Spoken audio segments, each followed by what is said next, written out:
नुकसान पहुंचाता है कि कौम 20-25 साल पीछे चले जाती है। पाकिस्तान की तारीख़ आप मेरे से बेहतर जानते हैं जनाब चेयरमैन। 1956 में हमने आइन बनाया, उसमें पूरी कौम का कंसेंसस नहीं था। क्या हुआ, 3-4 साल में वो मर गया और उसकी जगह मार्शल लॉ आ गया। 1962 वाला जो आइन था वो भी मुसल्लत किया गया था लोगों पे। 8 साल बाद वो ख़त्म हो गया और एक और मार्शल लॉ आ गया। इसी तरह जिस तरह आइन बनता है जनाब चेयरमैन कंसेंसस से, लोगों की रजामंदी से, इसी तरह आइन में तरमीम भी लोगों की रजामंदी से ही होती है, उनके कंसेंसस से होती है। और अगर ना हो तो वो तरमीम, हालांकि हम बात करते हैं सिर्फ एक तरमीम की, लेकिन वो तरमीम भी ऐसा नुकसान पहुंचाती है कौम को कि वो 20-25 साल पीछे चले जाती है। इसकी मिसाल आपके सामने है। आपकी जब हुकूमत थी उसने भी सफ़र किया, और जो इस वक्त हुकूमत है उन्होंने भी सफ़र किया। आर्टिकल 58(2)B आपको याद होगा, उसके तहत प्रेसिडेंट को ताकत दे दी गई थी कि वो एक मुंतखब हुकूमत को घर भेज दे, पार्लियामेंट को डिज़ोल्व कर दें।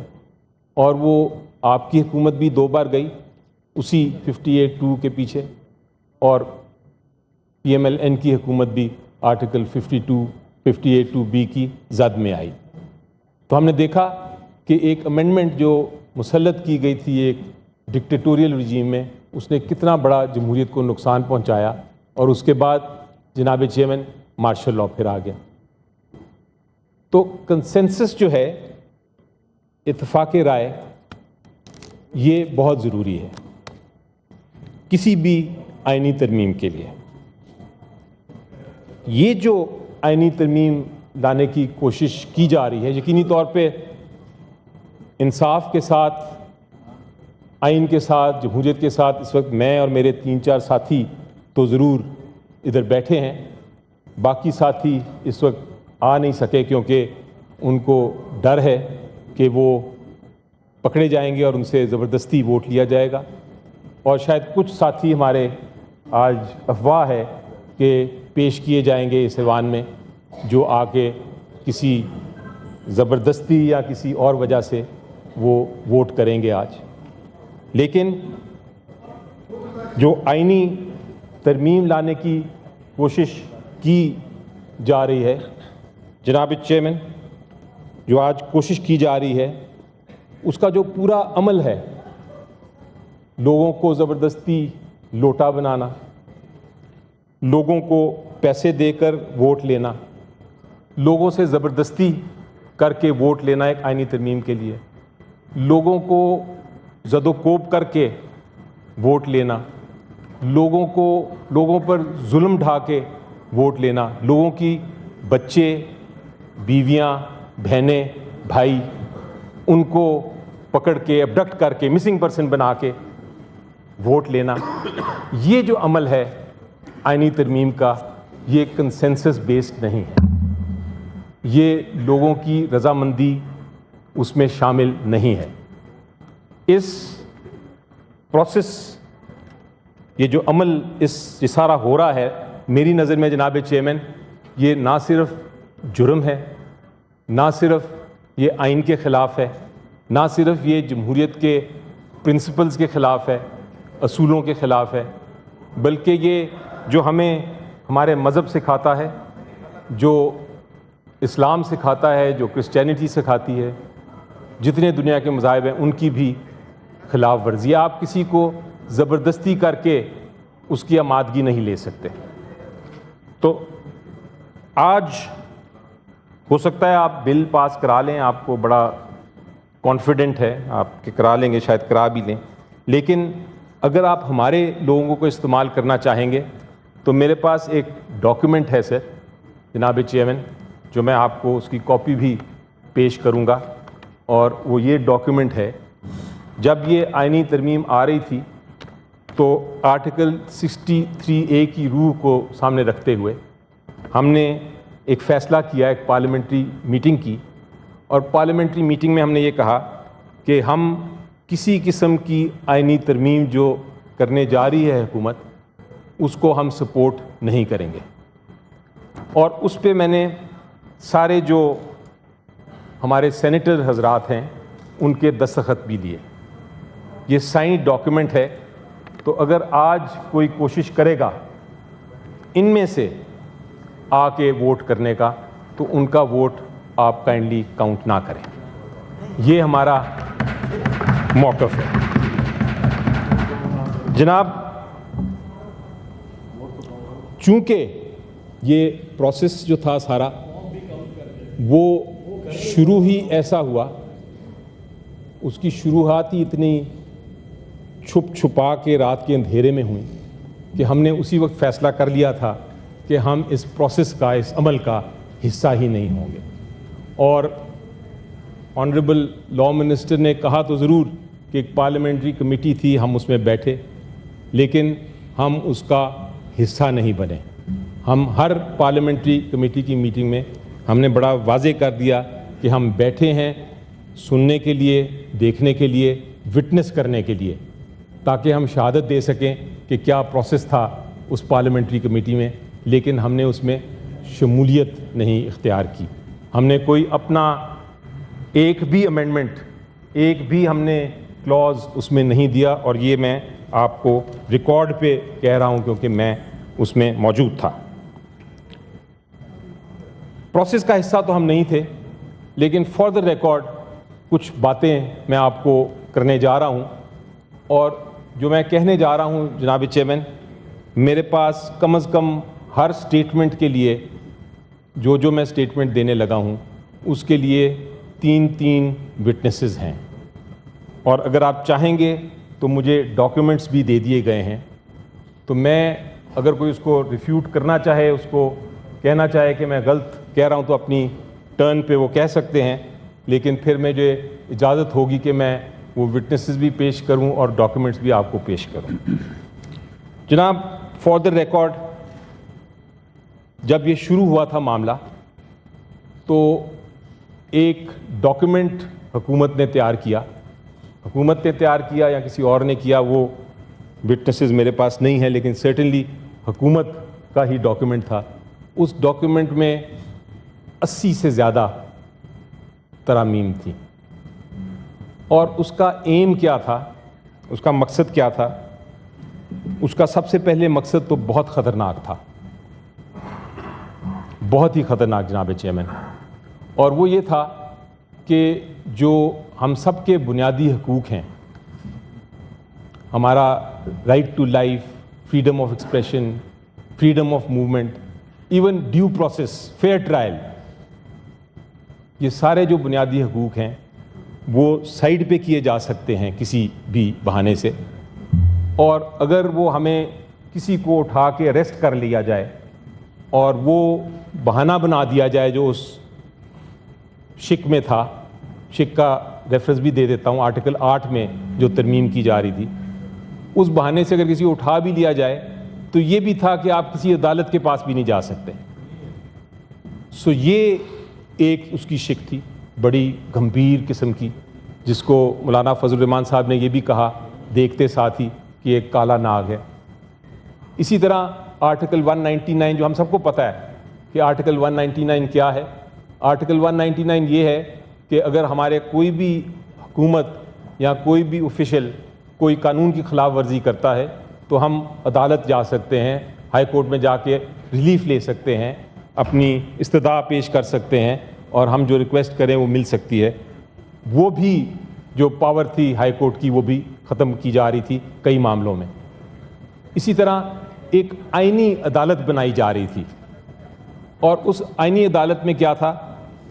उस आईनी अदालत में ये था कि आप अपनी मनपसंद अदालत बनाएंगे, अपने मनपसंद जजेस उसमें रखेंगे, और वो अदालत के ज़रिए आप अपने बहुत सारे काम करा लेंगे, और बहुत सारे केसेस जो आपके ख़िलाफ़ हैं या जो आपके मुखालफिन के ख़िलाफ़ हैं, बिलखसूस PTI के ख़िलाफ़ हैं, जिस जमात को मैं बिलोंग करता हूँ, इमरान खान बानी चेयरमैन पीटीआई के ख़िलाफ़ हैं वो केसेस ख़त्म हो जाएंगे और आपके केसेस जो हैं वो कामयाब हो जाएंगे। ये इस किस्म की गंभीर और ख़तरनाक शिक थी उस 80+ क्लॉजेज में जो पहले आया डॉक्यूमेंट। तो जब हमने ये देखा, हमें नहीं पता था उस वक्त, सिर्फ अखबारों में पता चल रहा था, लेकिन आपने जो पार्लियामेंट्री कमेटी का जिक्र किया अभी आपके सामने लॉ मिनिस्टर साहब ने, उस पार्लियामेंट्री कमेटी में जो पहली मीटिंग हुई उसी दिन सेशन भी साथ कॉल हुआ था, सेनेट का भी और नेशनल असेंबली का भी, और ख़बर ये चल रही थी कि कुछ लोगों को लेके आया जाएगा और ये बिल पास कर दिया जाएगा।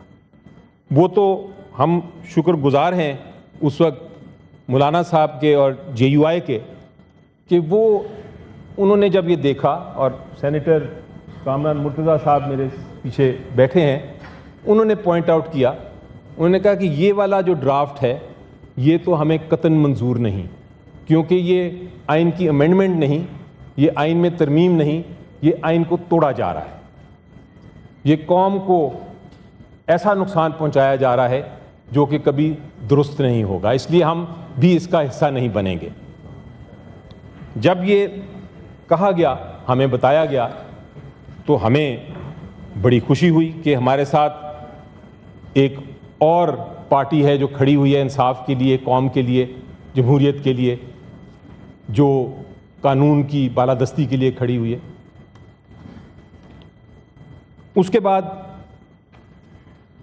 आपको पता है, अखबारों में सारा आता रहा, सबको पता है क्या हुआ। पार्लियामेंट्री कमेटी तो एक रबर स्टैम्प कमेटी थी, उसने एक डॉक्यूमेंट पास कर दिया, लेकिन परसों हमें मौलाना साहब से मुलाकात करने का मौका मिला। वो उन्होंने एक डॉक्यूमेंट और पेश किया हमें, और डॉक्यूमेंट पेश करने के बाद उन्होंने ये कहा कि ये एक ऐसा डॉक्यूमेंट है जिस पे कुछ एग्रीमेंट हो रही है मुख्तलिफ जमातों में, आप इसको देखें। हम एक सियासी जमात के तौर पे उसको देखने के लिए तैयार थे, मगर जनाब चेयरमैन एक और प्रोसेस की बात कर रहे हैं, अमल की बात कर रहे हैं। एक और अमल जारी था इन दिनों में, और अमल ये था कि जो हमारे बानी चेयरमैन हैं इमरान खान साहब, उनके साथ मुलाकात का जो था, जो चल रहा था प्रोसेस, वो सारा बंद कर दिया गया। उनको साथ हम मुलाकात नहीं कर सकते थे। तो आप खुद ही बताइए जनाब चेयरमैन कि मुशावरत के बगैर हम किस तरह देख सकते हैं या किस तरह कमेंट कर सकते हैं कि एक आईनी तरमीम होने जा रही है जिसका डॉक्यूमेंट हमें मिला है। हम किस सूरत में, किस सिचुएशन में हम अपना फैसला खुद कर लें उनकी मुशावरत के बगैर। हमने रिक्वेस्ट की कि हमें वक्त दिया जाए कि हम इमरान खान साहब से मिलें। मौलाना साहब ने फैसिलिटेट किया और हमें वो वक्त मिला जो तकरीबन 35 मिनट का वक्त दिया गया। उस 35 मिनट में हमें सबसे पहले तो ये पता चला कि 15 दिन से इमरान खान साहब को किसी से मिलने की इजाज़त नहीं थी। उनको एक 10 बाय 12 फुट के कमरे में बंद करके, ना उनके पास टेलीविज़न थी, ना उनके पास न्यूज़पेपर था, ना कोई अखबार थी, ना किसी से कांटेक्ट था, और सिर्फ 1.5 घंटे के लिए उन्होंने बताया कि उनको बाहर निकाला जाता था और फिर अंदर रखा जाता था। तो उनको कुछ मालूम नहीं था कि पाकिस्तान में क्या हो रहा है। उनको ये भी नहीं मालूम था कि हम क्यों आए हैं, और ये जो कॉन्स्टिट्यूशनल अमेंडमेंट जिसकी पूरी कौम देख रही है, उसका क्या उसकी शिकें क्या हैं, उसकी डिस्कशन क्या है। तो उन्होंने बल्कि हमसे पूछा कि आप किस तरह आ गए, आपको किसने इजाज़त दी। और ये रिकॉर्डेड है, क्योंकि वहाँ सारा कुछ रिकॉर्ड होता है, तो ये सारा कुछ रिकॉर्डेड है, इसलिए मैं जो बात कर रहा हूँ बिल्कुल एग्जैक्टली कर रहा हूँ जो उधर हुई। तो उन्होंने कहा कि हमने उनको बताया कि ये पोजीशन थी कि पहले एक बहुत ख़तरनाक किस्म का बिल था, JUI ने एक बहुत बड़ा अच्छा स्टैंड लिया और उसमें उन्होंने एक नया बिल लेके आए हैं जिसमें से बहुत सारी शिकें जो हैं, जो मैंने पिछली का जिक्र किया, आर्टिकल 8 की अमेंडमेंट, आर्टिकल 199 की अमेंडमेंट, कॉन्स्टिट्यूशनल कोर्ट वो निकाल दिया गया है और वो चाहते हैं कि हम इसके ऊपर डिस्कशन करें। तो उन्होंने हमें ये कहा कि अच्छी बात है, डिस्कशन होनी चाहिए, लेकिन इस तरह तो नहीं कि मैं इधर बैठा हूं और 5 मिनट में मैं उसके ऊपर कोई फैसले करूं। मेरे और भी साथी हैं, आपके पार्टी के और भी लीडर्स हैं, मैं चाहूँगा कि उनसे मिल लूँ और मिल के फिर इसको हम मामले को आगे चलाते हैं। जल्दी क्या है, 25 की तारीख का हमने जिक्र किया कि शायद 25 तारीख बहुत अहम है हुकूमत के लिए। बार बार बात करते हैं 25 25 25 25। तो उन्होंने पूछा 25 क्या है। 25 आपको भी पता है, हमको भी पता है कि 25 को जो एग्जिस्टिंग चीफ जस्टिस साहब हैं वो रिटायर कर रहे हैं। क्या है 25, आपको भी पता है, हमको भी पता है कि 25 को जो एग्जिस्टिंग चीफ जस्टिस साहब हैं वो रिटायर कर रहे हैं। तो ये सारा कुछ जो हो रहा है वो 25 से पहले है और उसकी मैं वजह भी बताऊंगा कि क्या है आगे चल के, लेकिन 25 इंपॉर्टेंट है। तो उन्होंने कहा कि मैंने किसी प्रेशर में नहीं आना, मुझे चाहिए मुशावरत। हमने जब आके वापस पूछा कि हमें मुशावरत का मज़ीद वक्त दीजिए तो वहाँ से कोई इतला नहीं आई। तो दूसरी वजह जो हम इस प्रोसेस का हिस्सा नहीं बन सके, ना बन सकते हैं, ना बनना चाहेंगे, वो ये है कि हमें अपने बानी चेयरमैन से मुशावरत का भी मौका नहीं मिला। इसलिए ये 2 वजूहात तो मैंने आपको बयान कर दी। अब तीसरी पोजीशन आती है जो एक्चुअली ये डॉक्यूमेंट आया है सामने, इसमें कोई शक नहीं है। मैं कह तो नहीं सकता बड़े वसूख से, लेकिन मुझे लगता यही है जो मैंने डिस्कशंस की अपने कुछ साथियों से, कि ये जो डॉक्यूमेंट आया है जो सर जनाब चेयरमैन आईनी तरमीम है, ये कोई आम डॉक्यूमेंट नहीं है, ये एक कॉन्स्टिट्यूशनल अमेंडमेंट है। A constitution that is for the people, it is by the people. लेकिन मुझे लगा कि इस ऐवान में बहुत सारे लोग हैं जिन्होंने इसको पढ़ा भी नहीं, और अगर आप में चाहते हैं तो मैं कुछ लोगों का इम्तिहान ले सकता हूं। इधर मैं बात कर सकता हूं कि आर्टिकल 175A की शिक नंबर 7 में क्या है और आर्टिकल 188 में क्या है। तो 99% हो सकता है लोग मुझे जवाब ना दे सकें और इस इम्तिहान में फेल हो जाएं। हम इस तरह अमेंडमेंट पास करेंगे तो ये जमहूरियत पे एक तरह से बहुत बड़ा धब्बा होगा सर। अब सर तीसरी वजह जो मैं कोई मैं बिल्कुल बात कर रहा हूं जनाब ऑन द रिकॉर्ड। अब सर आप ये देखिए जनाब चेयरमैन, टाइम को देखते हुए ये आईनी तरमीम में मुझे समझ आ गई कि वो पास तो हो जाना है, लेकिन फॉर द रिकॉर्ड मैं ये भी कहना चाहूँगा कि इस डॉक्यूमेंट को मैंने सरसरी तौर पे जो पढ़ा है अभी, इसमें भी बहुत सीरियस एरर्स हैं। ऐसे सीरियस एरर्स हैं जो कि ऐसे इतना नुकसान पहुंचाएंगे हमें मुस्तकबिल में कि हमें इसको रिवर्स करने में बहुत मुश्किलात पेश आएंगी। 1-2 एग्जांपल्स दे देता हूं आपको। मसलन ठीक है, इसमें आपने जो आईनी अदालत बनानी थी वो नहीं बनाई, लेकिन उसी को एक नया नाम दे दिया आईनी बेंच। और उस आईनी बेंच में भी लॉ मिनिस्टर साहब ने तो कहा है कि उसमें उन्होंने अपॉइंटमेंट का तरीका बताया है, बिल्कुल बताया है, लेकिन वो सारा टिल्टेड है हुकूमत के फेवर में। यानी कि इस प्रोसेस के ज़रिए हुकूमत अपने जज 3-4 दिन में ये फैसला आने वाला है और वो किन किन को सिलेक्ट करेंगे वो आप देख लेंगे। सिलेक्शन का प्रोसेस हुकूमत ने अल्टीमेटली अपने हाथ में रख लिया है। इसी तरह मुख्तलिफ क्राइटेरियाज होते हैं। जनाब चेयरमैन, आपके पास भी डिस्क्रेशन है, आप बहुत बड़े ओहदे पे बैठे हैं, लेकिन डिस्क्रेशन जब आप इस्तेमाल करते हैं तो उसकी कोई गाइडलाइंस होती हैं और गाइडलाइंस होती हैं कि आप अगर ये सिचुएशन है तो आप ये फैसला करेंगे, अगर ये सिचुएशन है तो आप मुख्तलिफ फैसला करेंगे। इसी तरह हर इंस्टीट्यूशन का एक डिस्क्रेशन होता है। अपॉइंटमेंट का भी एक ट्रांसपेरेंट प्रोसेस होता है। ट्रांसपेरेंट प्रोसेस मसलन अपॉइंटमेंट का चीफ जस्टिस का दिया हुआ है कि वो सीनियरिटी बेस्ड होना चाहिए, सीनियर मोस्ट। अगर आपने सीनियर मोस्ट नहीं करना तो उसके भी फिर क्राइटेरियाज होते हैं। इस कानून में वो क्राइटेरिया नहीं दिया हुआ। तीसरी चीज़, आपने कॉन्स्टिट्यूशनल बेंच बनाया। चलें कॉन्स्टिट्यूशनल बेंच एक सेकंड के लिए मान लेते हैं कि अच्छी चीज़ है, कॉन्स्टिट्यूशनल बेंच बना दें, आईनी वो केसेस देखेगा। लेकिन सर जो भी प्रैक्टिसिंग वकील है वो आपको बताएगा कि कॉन्स्टिट्यूशनल मैटर्स बहुत सारे होते हैं। रेंट केस में भी कॉन्स्टिट्यूशनल मैटर आ जाता है, सेल्स टैक्स के मैटर में भी कॉन्स्टिट्यूशनल इशू बन जाता है, आम केस किसी का हो वो भी कॉन्स्टिट्यूशनल उसमें लीगल पॉइंट आ जाता है। तो ये तो इतनी बड़ी कन्फ्यूजन होगी कि कौन सा मैटर बेंच में जाना है और कौन सा मैटर जो है वो आइन के इस नई तरमीम के तहत सुप्रीम कोर्ट में जाना है, वो कन्फ्यूजन रहेगी। फिर प्रिजाइडिंग जज क्या है, उसके क्या इख्तियारात हैं, चीफ जस्टिस के बराबर है, उससे कम है। ये सारे सवालात हैं। हो सकता है मैं गलत सवाल रेज कर रहा हूँ, लेकिन जब डिबेट होती है, जब उस पर बहस होती है, तो फिर उनके सवालात के जवाब आते हैं और फिर ड्राफ्टिंग में वो जो प्रॉब्लम्स हैं वो आप सॉल्व कर सकते हैं।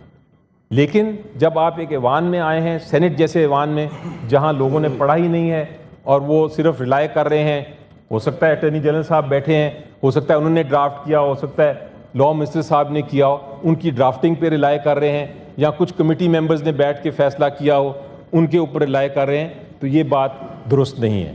लेकिन बहरहाल अल्टीमेटली हम लोग इसमें हिस्सा, जिस तरह आपको मैं फाइनली अनाउंस करना चाहता हूँ कि हम इसमें वोटिंग नहीं कर सकते, लेकिन हम ऑन द रिकॉर्ड मौलाना साहब का और JUI का भी एक तरह से उनका शुक्रिया अदा करते हैं कि उन्होंने वो वाला जो एक ख़तरनाक किस्म का बिल हुकूमत लाना चाहती थी, उससे कम से कम हमें बचाया है और एक ऐसा बिल लाए हैं जिससे शायद आइन टूटे ना, लेकिन ज़रूर उसकी वो तोड़ मोड़ के उसकी काफ़ी उसको नुकसान पहुंचेगा। और अल्टीमेटली आप देखिएगा हम सारे इधर ही हैं, और अगर इधर ही रहे तो फिर हमें पता चलेगा कि हमें रिवर्स करना पड़ेगा इस सारे मसले को। Thank you so much sir.